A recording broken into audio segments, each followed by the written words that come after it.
You're listening to the Pink Property Podcast, where each week we will discuss hot property topics, introduce you to members of our team as well as special guests, and let you know about all the things that are going on at David Lee. Hi, and welcome to this week's episode of the Pink Property Podcast. I'm Lee O'Brien, director here at David Lee. And today I'm joined by Katie Forrester. Katie joined us as a self-employed associate 15 months ago now, back in the thick of the pandemic in 2020, and has been on a real journey over that sort of 14, 15 months with us. And I wanted to get her on the podcast today to share her story so far, explain sort of who she's been working with and dealing with, and allow you to find out a little bit more about Katie and her journey. Katie, thanks for coming on board and joining me here today. It's taken me probably nearly a year to actually get you in the chairs and onto one of our episodes. But yeah, thanks for coming down. Obviously, you were down today. We were doing a bit of a sort of a business planning meeting and going over a bit of review really over the past year. And what a journey. It has, yeah. It's been a good one. It's flown by. How are you feeling about it since making the sort of stepping towards sort of self-employment? Just really happy and excited, and it's been a really good journey. Good. You know, it's had its ups and downs and difficulties and stress, but no, it's been absolutely wonderful. Brilliant. And do you feel over that year you've changed much as a person? Yeah, loads. What do you think's changed in your life the most? I think I'm just more settled and happy that I can do the job that I've done for such a long time and do it my way. How's it different at the moment from your previous day in the life? What's the day in the life of Katie Forrester now? How's it different? Okay, so I don't have the upset child before school because I'm having to take him to breakfast clubs and things like that. So now I get up and I'm mum of a morning. I get to walk him to school. I get to pick him up from school. I get to be there for when the older one gets back from school. And then I just work my appointments around their social activities that they do. So it's just given me that more free time. And I just feel like I can just get more in my day without having to sit tied to a desk from 8:30 till 6. How does that impact the client? What do you think from the client experience they see? How do they see that? I think from the conversations I've had with my customers over the past 15 months, they like that I'm just a normal mum and a wife, and I put the business around the children, and it works for them as well. So if they're a working mum or dad, or they've got things going on, then they can get hold of me of an evening, or they can text me really early of a morning. And I'm just always really honest with the customers, so that, you know, I say to them, you know, I've got children, I've got a husband, I've got a family, and I can work all of that around giving them the best service, and I think they like that. Because you found some unusual times in the week where you've been quite successful, whereas you wouldn't have been able to do that in your previous life as an employed agent. Tell us about that.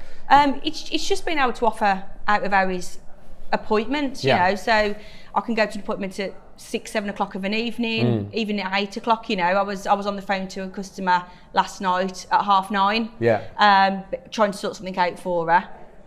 So it's just being able to offer that kind of being on tap almost, but I'm not, because it's they think I'm working lots and lots of hours, but in actual fact, them calling me at 9 o'clock works for me. It suits your life. And it works for them.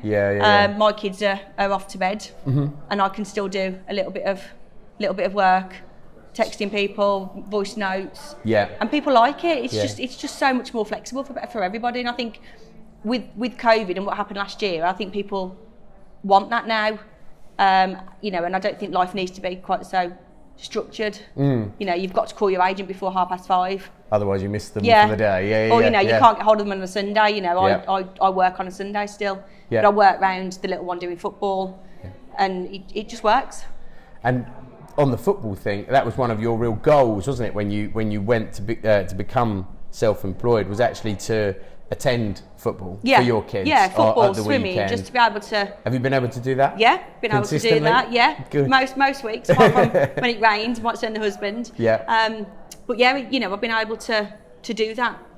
Going to school, dropping them off at school, picking them up from school. Going to football training, being able to watch without missing out on things because you've got to go to work. Brilliant.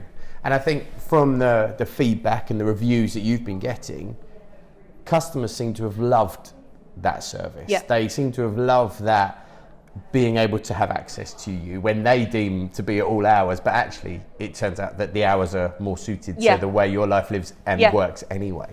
And the recommendations that you've had over this year and more have been incredible sources of new business for you, haven't they? Yeah, I'd probably say about 80% of my instructions and the business that I've done has all come from referrals and recommendations. People are leading to another and talking about you, which is really exciting. It's a real snowball effect because that starts to happen and more people come your way, which is really cool. Tell us about some of the properties that you've been dealing with so far. What's been the typical types of area that you've been working in and the typical types of houses? I'm typically dealing with the lower end priced stock. So what sort of prices would that be? Probably between 130 and 160. Okay. Had a couple that have been a bit more expensive that have dipped in, but I'm dealing with first time buyers, buy-to-lets, investors, and the area has been quite wide because of the recommendations. Yeah, you've been passed around. Yeah, I'm spreading my wings. Excellent. And lettings has been a bit of a new thing for you since starting in the business. Tell us about the lettings journey you've had so far. Yeah, so I'd not really done lettings before starting last year, so that it's been completely new for me to learn that lettings process. But no, that's going really, really well as well, and I've got a couple of landlords now that are passing me more and more properties to, because they've been happy with what I've done for them. Yeah, and you're finding you're able to provide the same levels of service now to a landlord, which is probably quite unusual in the landlord space. So certainly a point of difference. And how have you found the support from the property management team that are behind you? Yeah, absolutely brilliant. If I've got any questions, I can just pick the phone up and somebody's always able to help me, or I'll drop an email and just check that I'm doing everything right. And it's every bit of support is just fantastic. And you've seen some of the files now that we create for your landlords on the new move-ins. What do you think to those? It's just such a lot goes into it that I didn't realise. There's so much paperwork. Yeah, it's not just a viewing. It's No, but you know that that's going on in the background, and your landlords know that they are fully compliant and completely above board. So that's so important. That peace of mind to make sure it's been done right first time. As we move forward now over the next 12 months, how do you think your business is going to develop? What sort of areas are you focusing on? Price ranges? What sort of things are you looking for in the market now? I just think I wanted to just continue offering that really good quality service. So I'm more quality than quantity. And that's what I really want to move forward with my business, and just keep offering that really good service, and hope that just continues to keep that going, those recommendations, and the instructions just keep on coming because people are seeing what I'm doing. What you're actually producing. No, that's really good, really good. Well, look, thank you so much for joining me finally in the armchairs for the podcast. You've had an amazing start, and really quite a bit of a life changer for you, which has been brilliant. So thanks for having us as part of the journey, and look forward to pushing on for the next year. Thanks, Katie. Thank you. Cheers.